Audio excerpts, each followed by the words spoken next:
You know when you feel like you've lost it? You haven't. Cool, thanks, mate. You got it. Yeah, I know what you mean. Yeah. So welcome back to episode 5 of the... One more time. Thank you very much. Thank you very much. Aww. And action. So welcome back to episode 5 of the Recruitment Playbook. I am joined once again by Patrick. Guess who's back? Guess who's back? You look... Paddy's back. Paddy's back. You look very similar to you did a couple of weeks ago. Yeah, we liked week 3. Week 3 was So good we thought vibe. we would continue on that. Awesome. On a serious note, we are running We Do workshops today. Yep, So really we're- exciting. Super. Series 1. First episode. Yep. How you feeling about it? Really excited. It's great to get people in face to face. Couldn't agree with you more. Everything's like, email, I'm gonna quick Zoom call, WhatsApp. What happened to just chatting to someone over a table? So getting that network element back into our industry, I think, is a really good step. Absolutely. Yeah. So we selfishly are recording 2 podcasts today, Yeah. back to back. Yeah. So this one today, we're going to talk all about the common mistakes that candidates make when they're looking for a new job. Yeah. So many. Like more than the things they do correctly, I would probably say. And it all comes from a positive place, I would add. The enthusiasm to find a job. When you're in that place, you're going, whatever the reason is, I've been made redundant, I'm bored of my job, I want to get out of here. Yeah. You are trying to do everything that you possibly can to find something. And I genuinely sympathise with it. Yeah. But it can be completely over-egged. What are your... Because we could do this for an hour. You make a really good point, though. When you're not looking for a job, Mm. that's the best time to be looking for a job. Oh my goodness, isn't it? If you're really happy, career's going well, you're well paid, you love your boss, but then someone comes to you with a job that is just unbelievable, there's no pressure. So you normally perform really well. And everybody's job search is really personal to them. But yeah, if you've lost your job and that's having a financial impact on your life and your family, or you're in a job, but it's really impacting your mental health and your mood, the pressure to change or the pressure to find something is big. And then that drives people into making, I think, silly mistakes that actually don't help them. Absolutely. So there are a few key massive no-nos. Yeah. Number 1. I think people don't know what they want. Go on. They want a job, but Absolutely. they haven't really thought about what that looks like. Mhm. And I think when you're dealing with recruiters who, can be a simple bunch, Very true. keeping it simple helps. Like, don't complicate the message. So I really want a job. What would you like to do? I don't really know. So- See, it doesn't help. Yeah, not at all. So when you're going to the market, you've got to know the market and you've got to know yourself. Like, where do your skill sets lie? What do you enjoy doing? What do you want to do? Because if you know the destination, you can plan the journey. Oh, That's a really good phrase from you. Yeah. I genuinely spoke to somebody this morning. 10 years, Big Four. Yeah. 3 years working as FD for a school. Yeah. 5 years working as a bursar for another school. Yeah. They came to me and said, my wife is now performing very well at work. Yeah. I can afford to take a step back. I Yeah. don't really know what I want to do. I will take a job paying 30k less than I'm currently on at the moment. Yeah. The difficulty with that is, does the business you're going to want your skill set? And deep down in your heart of hearts, do you actually really want to be doing that? Yeah. I always say to people, there's 6 things you should think about when you're looking for a job. Yeah. The role itself, so the content, Yeah. company, size, sector, culture, Yeah. location, money, future development or length of assignment, Yeah. and flexible working. You need to weigh all those things up on like Yeah. a matrix structure to go, does this job tick the right kind of boxes for me? It's great advice. And what are my key drivers at the moment? Yeah. So if you're at the start of your career, you might go, all I care about is the progression path and what the job is doing. So I Yeah. want to get the experience. If you've got 2 young kids at home and you need to provide for them and whatever else, money and flexibility may be your key points at that time. But I think the mistake, as you say, people make is all around not knowing, which then causes them to do things like apply for every single job on LinkedIn. Well, it's a really good point, because when someone applies to We Do Group for a job, our database is incredibly intuitive with LinkedIn and it tracks all of the activity. So when I look at a candidate, I can see what jobs they've applied for. LinkedIn also does the same thing. So if you're we call it scattergunning. I want to be a commercial head of finance, and now I want to be a group financial controller, now I want to be a credit manager. If you're sending your CV off for those jobs, they're so different. That says to the recruiter, you're desperate and you're just applying for anything. There's no thought process behind your applications, and that 100% goes against you. Couldn't agree with you more. So, scattergunning number 1. Yeah. Next point. Try not to get job searchers fatigue. Elaborate. I really need a job. So my strategy is volume over quality. I just send my CV off to everything. But what happens then is you can't track it. You don't read the job well enough. So I advise everybody who's looking for a job, if you apply to a role, read the job advert twice and almost make notes, because when I write a job advert, and I think recruiters do this, you can see themes that resonate throughout the advert. So for example, I was recruiting a finance director and he needed to speak fluent Italian. And it said, you must speak fluent Italian. In the middle, it said, if you come from Italy or from Europe but speak fluent Italian, that'd be great. To be considered at the end, you must speak Italian. And the 83rd candidate that applied on LinkedIn was the first person who spoke Italian. So 82 people have applied to a finance director job.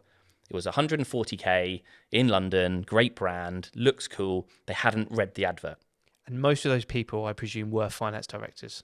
So they are probably well-educated, bright individuals. They hadn't read it. So I emailed back all the 82 and I said, thank you for your application. I can't see on your CV anywhere that you speak Italian. Is that the case? And they all came back saying, I'm so sorry, I missed it. I almost made a point of like trying to help them. Like, you've got to read the advert. Because if someone emailed me going, hi, Patrick, I see you need to speak Italian. I spent 6 years in Italy working for this company. I'm fluent. Would love to find out more. Perfect. Because their application has been tailored based on what they've picked out of the advert. So that leads on really nicely. Cover letters, contacting recruiters. How do you do it when you're applying for a job? Because as a candidate, 1,000 people apply on LinkedIn. You can see that number.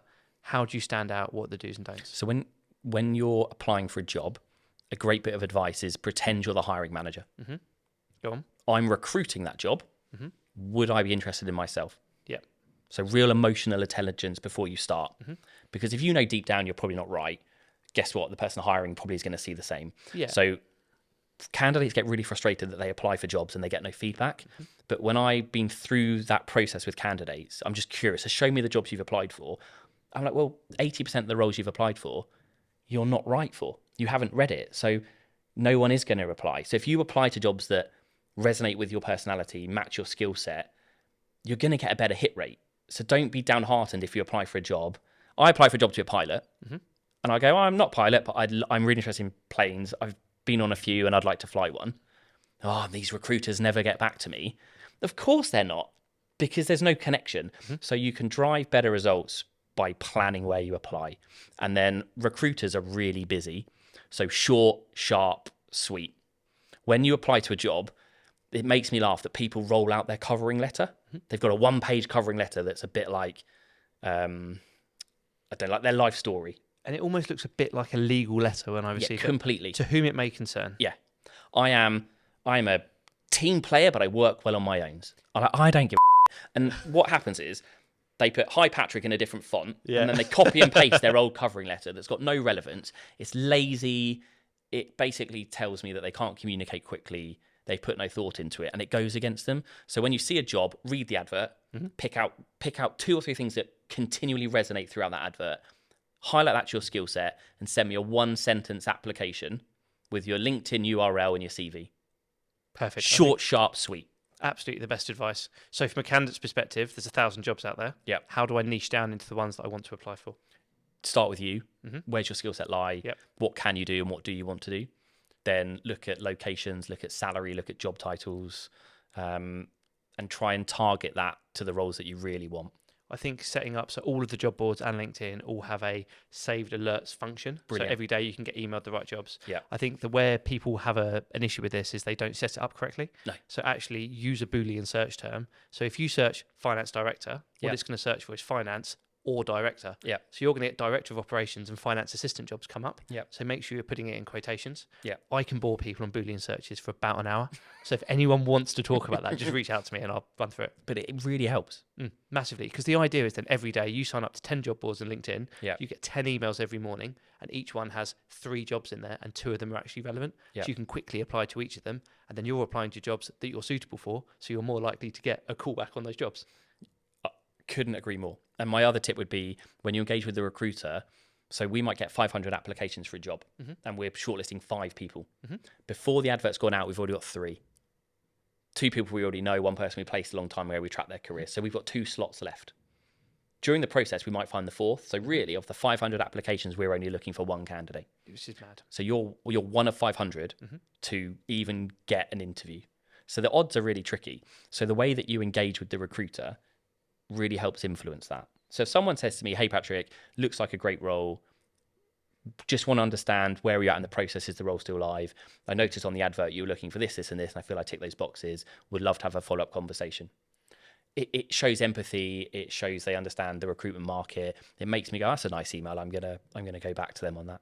You touched on a point there that I think is important to flag before we move on to some advice. Yeah. People still label themselves as a candidate or a client. Yeah. What they need to label themselves as is a person with a relationship with that individual, be it a recruiter. Yeah. So we've had a number of instances in the past where, for whatever reason, people do not want to work with us as a client. Yeah. As soon as they're then looking for a job, they will not stop messaging us. Yeah. And it's knowing that it's a two-way conversation. We're not saying this as a bribe, that we will only work with you if you work with us as a client. It doesn't work like that. Yeah. But it's at least being polite, showing decency to the person both ways round. And that you flip that completely on its head. The candidate that you don't phone back then becomes a client, and all of a sudden you never took their phone call, but you now want to take them out for lunch.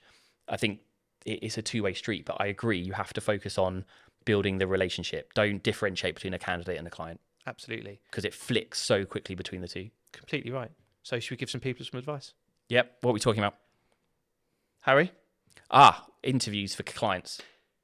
How to conduct an interview effectively. And this is really important because you can have the best brand and the best job spec and pay the most money. But if the interview process isn't great, you then don't get the candidate, because candidates take the job based on the experience they have in the interview. And some of the most talented CFOs, HR directors, chief executives don't know how to interview because no one's helped them, no one's shown them, no one's got that feedback. So this can be like a critical piece between hiring top talent and losing it to someone else. So on a really basic level, Yeah. an interview is a conversation between a group of people where you're trying to ascertain this technical fit, and you're also trying to see, do we want to work together? Yeah. I think what people often do is put too much emphasis on one side of that or the other. Yeah. So you either get somebody who just grills and grills and grills on the technical stuff and doesn't build a rapport. Yeah. So candidate comes back and goes, yeah, I can do it. I answered well, but actually Didn't learn about them. didn't learn about them, didn't really buy into it. Yeah. Or on the flip side, it's, really, really like the person, Yeah. but I don't know if I can do the job. I don't know much about the job. Yeah. So what are the key things you think people can do to avoid falling into that trap? I talk about the whole process. Like how the recruiter engages the candidate is part of the process. How the job description isn't an old one you've dusted off from 2 years ago. It's relevant to the job. It talks about the key areas. It sells it. How the recruiter does the first interview, how the CV is presented, how the feedback is on that. And then once you get to the first interview, you're already a quarter into the process, but no one really realizes that. Quick fire tips as an interviewer: be prepared. Read the CV. Show them that you're interested. Don't turn up 2 seconds into an interview. You're running late. You haven't even looked at the CVs, and you go, "So where are you working now?" Hi, Dave.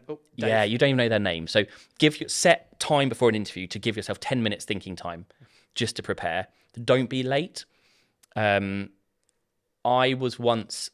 was when I was in recruitment in one of my previous companies.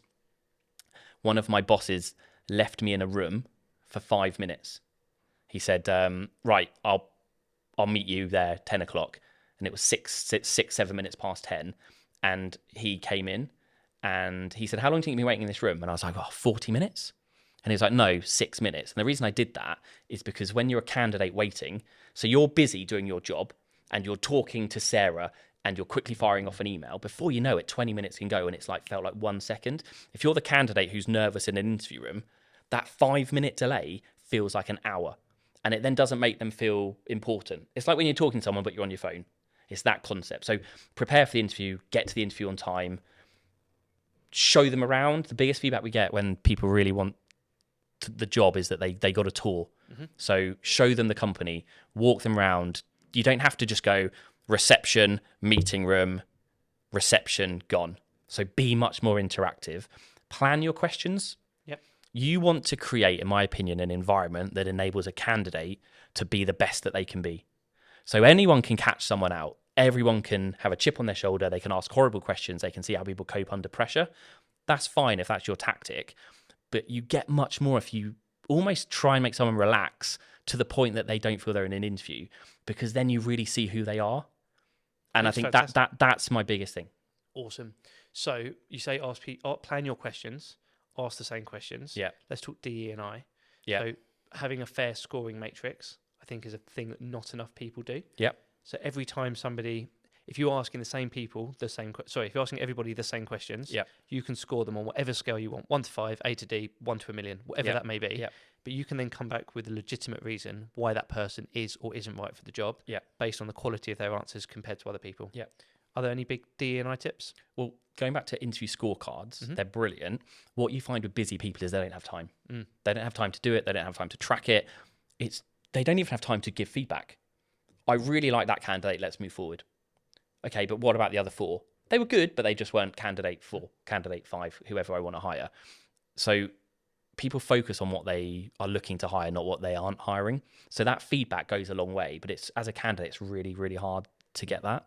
So getting that feedback helps them go and get another job. And if a role comes up in your organization in like 2-3 years' time, they're going to have a positive opinion of it. And I think giving individual feedback to each person, people don't have time to. What we're talking about here, I guess, is trying to curate a process that can become part of your standard way of working. So if you make scorecards a piece of your thing, it doesn't take long to write down a number when you're asking the same questions. If you can then almost send the scorecard back to candidates and go, look, this is how you performed against others. We were taking people through with an average of 85%. You were asking about D&I, weren't you? And I think the D&I process comes with having a really big funnel at the start. Yep. So you get a really good attraction. But where you can drive that in an organization is where you take off the names of the CVs before you interview them. You take off where they went to school, where they went to university. So you're judging it on the CV, not what you might perceive of the candidate with what you see. And then the feedback part can really help as well. And yeah, we've been really lucky when it comes to D&I that we've been working with Shivani, who's our D&I NED, and she's brilliant. And she's educating us daily. But she talks about a concept called proximity bias, which is to do with taking interview feedback. I don't know if you want to elaborate. Yeah, so in essence, it's when you've got 2 people interviewing together, if one person is deemed more senior than the other, and as soon as they finished interviewing, they go, yep, great, really like or really don't like that individual, then the other interviewer feels pressure to agree with that person. So actually you're not getting a chance to really express your true feelings because of an organizational hierarchy. So actually what you should do straight after is go your separate ways. Don't comment, write down your notes, and then come back to compare them. Yeah. So it's completely independent. Yeah, absolutely. And that's so key. You get swayed. 100%. Absolutely. I have been swayed and I've been the swayer. And looking back, you think, like you just influence people so quickly. 100%. Any other good top tips? So I think we covered quite a few. I got a quick question for you. Yeah, go on. What happens if you interview someone, but you know, as the clients, you've got the plan, you meet them on time, you're going to give them a tour, but you know from the first 5 minutes they're not right? Should you invest another half an hour of your time because it's technically not their fault, it's probably the recruiter's fault? Or do you call that early and you're just really honest? I think each circumstance is always going to be different, and you'll be able to tell by being in that moment whether or not you can get away with this. Anyone that knows me, I can be quite direct, but I can be very honest as well. So I would probably be more inclined to call it and to give the reasons as to why, to apologise, and to talk about maybe the skill sets that person does have, and see if we could accommodate them in future. Because otherwise, I think it is just a waste of everybody's time. In an ideal world, it shouldn't have happened from the start, but that's what I would do. Just it happens sometimes. You're like, oh God, I had to spend an hour of my time, but I knew straight away. And it's interesting when you do interview someone, you tend to make a decision in the first 5 minutes. And I think there is a limit on that, right? You're interviewing for a finance director role from a manufacturing background, and you have 5 manufacturing finance directors. If you just don't like the person for whatever reason in the first 2 minutes, I wouldn't cut the interview short because there's no tangible reason but to. You do emotionally switch off. You're not vested in, if you see someone interviewing and they really like the candidate, they come alive, they're selling it. When they don't, you tend to get that feedback from the candidate. Well, they didn't seem overly engaged, or they didn't. And you, as a recruiter, because you're used to doing it, you pick up on the language from the feedback, and you kind of know how the interview went before you speak to the client, don't you? 100%. But then the best ones are when that person does get egg on their face because they go, actually, do you know what? I really didn't warm to them at first, and they grew on me, and within 5 minutes I was engaged. That's the person I'm taking through. That's where it's a great feeling. Yeah, absolutely. Should we do some quick fire questions? Quick fire questions. You got some bands. Woo! It's just my mum. Thanks, mum. Go on. Question for you. Mm. Who do you prefer as your podcast guest? Alex, myself, or Dale? I think you all have your pros and cons. What a cop out. I love you all equally. That's the right answer. If I say an answer, can you bleep it out? Okay. Can't believe you said that. I'm sorry. Just adding to the allure of what you said. Nobody will know. Yeah, George, I'll ask you this question. Cool. So the question for you is, what advice would you give to candidates who are overqualified for roles but are happy to take maybe a sideways or a downward step in their career? I think be realistic in what it is you're looking for and what you can do.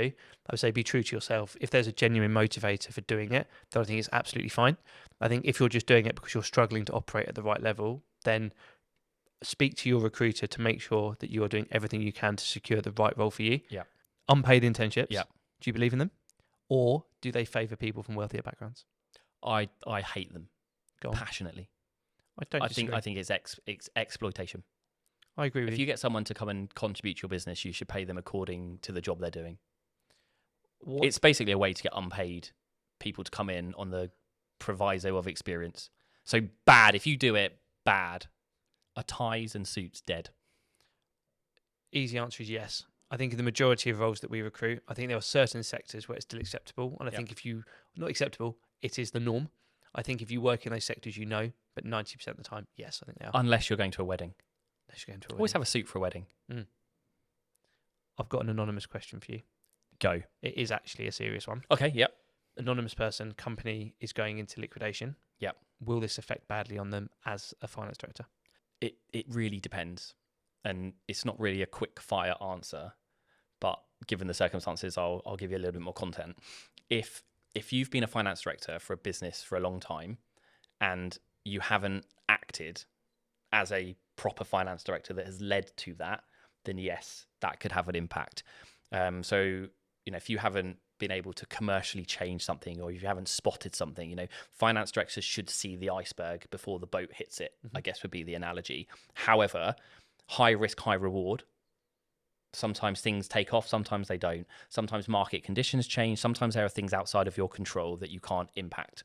So if they've recently joined an organization and it's now got into administration, I don't think they should worry too much about that. And it's actually really interesting that a company that is going into administration or declining, you can learn an awful lot as a finance director. So try and pick the positives out of that process, both culturally and skill set wise, and move on and go and be a great finance director for someone else having had that experience. Sometimes the toughest experiences in our career are what makes us a brilliant candidate. And what a way to end the episode. George, it's been great to be back with you. It's been great having you back. Yeah, awesome. Loved it. I loved it too. But I'm not even joking. No, it's been good fun. Thank you all. And by the way, I'm sorry that Alex is my favourite one to hang out with on the podcast. It's fine. I understand.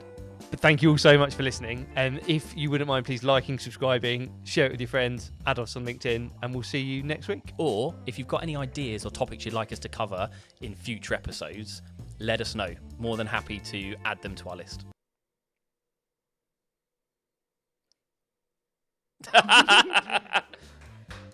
Namaste.